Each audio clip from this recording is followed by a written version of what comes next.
Welcome to The Explainer. Have you ever looked at your baby and just wished you knew what they were really trying to say? Well, today, we're cracking the code. We are unlocking the secret language of infants to decode what they're thinking and feeling right from their very first moments. For a long time, we kind of thought newborns were just passive little blobs, just waiting for the world to happen to them. But now we know that from the second they're born, they are tiny scientists, actively working to make sense of everything around them. And the engine driving all of this is a brain that's being built from the ground up, one connection at a time. You know what its first and most important job is? Communicating its needs to you. So think of this explainer as your decoder ring. We're going to show you how their brain is being built and what they're trying to tell you every single day. Okay, let's start with the practical stuff. A toolkit for understanding your baby's own unique language, starting with the sounds they make. And forget the guesswork. This is about learning to hear specific, reflexive noises that tell you exactly what's going on. So based on a ton of research, pediatrician Dr. Priscilla Dunstan pinpointed 5 key sounds that babies make as a reflex way before they learn how to talk. Now, these aren't just random cries. They are distinct sounds tied directly to physical needs. Let's break them down. What's so cool about this is that each sound is linked to a physical reflex. That n sound, it's literally created by their sucking reflex kicking in. A is the sound of a little air bubble trying to escape. And that sleepy ow sound, well, it's shaped by the motion of a yawn. Pretty amazing, right? But it's not just about sounds. Babies use their entire bodies to communicate. And if you learn these signals, you can often step in and help before they even get distressed. They're giving you clues all the time, from their little hands to the arch in their back. So here are some of the big ones to look out for. A tightly clenched fist? That's a super strong sign of hunger. A relaxed open hand, on the other hand, usually means they're full and happy. An arched back could be reflux, or it could just be them saying, "Hey, I'm all done eating." Reading these signals early can save everyone a whole lot of stress. So now that we have a better idea of what they're saying, let's peek behind the curtain at the incredible engine driving it all, the developing brain. All those sounds and signals are powered by a biological supercomputer that's being built at a mind-blowing speed. Just let that number sink in. 700 per second. Just snap your fingers, boom, that's another 700 new connections made inside your baby's brain. This isn't just simple growth. It's an absolute explosion of wiring that's building the foundation for everything they will ever learn. Now, to manage all that explosive growth, the brain actually overproduces connections. It makes about 40% more than it's ever going to need.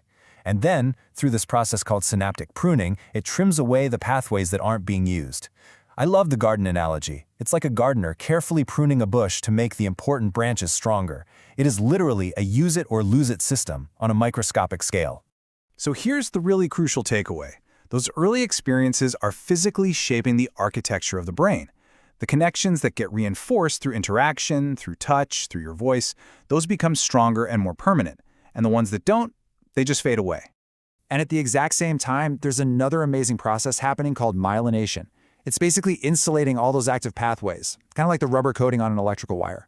This fatty coating lets information travel with lightning speed and precision. It's a huge reason why babies seem to learn new skills almost overnight. Okay, so how does all this abstract brain science actually connect to the real-world milestones you see every day? Well, this isn't all happening in some black box. It's visible in the way your baby learns to move, to interact, and to explore their world. Motor control is a perfect example of this. You see, it develops from the top down. The brain circuits for head and neck control get strong first.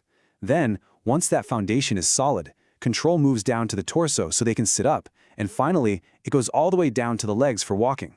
Each new skill is literally built on the one before it. And this right here is why interaction is so incredibly important. It's not just a nice to have for bonding. Every single time you smile back at your baby, talk to them, or respond to their cues, you are an active participant in building their brain. You are strengthening those critical pathways for language, emotion, and even logic. I want you to think of it like this. Genes are the hardware. They provide the basic computer. But your early interactions, that serve and return of communication, that's the software.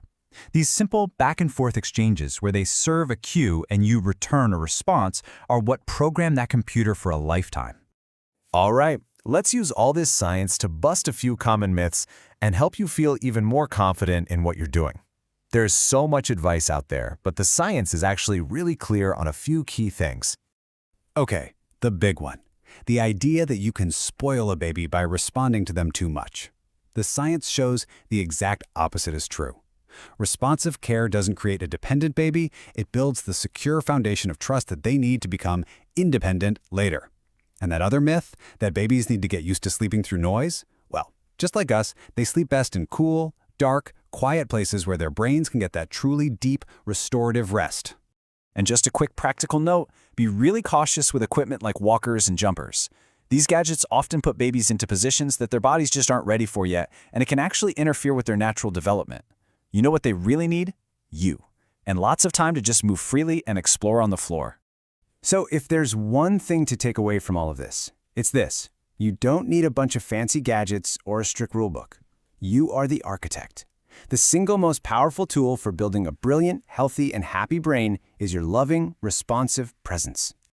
So the next time you hear that "neh" sound or you see that tiny fist clench, you'll know. It's not just a random noise or some meaningless movement. It's an